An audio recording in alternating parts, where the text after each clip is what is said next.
Hello everyone. Welcome back to Guide Pro. If your PC or laptop is slow when starting up, startup apps may be the main reason.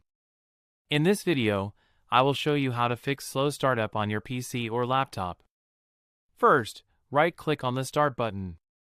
Now click on Task Manager. Go to the Startup Apps section. Here you will see apps that launch when your device starts. Too many startup apps can slow down your system. Right-click on apps you do not need, like Discord or other background apps, and click Disable. Keep only important apps enabled. Now restart your PC or laptop.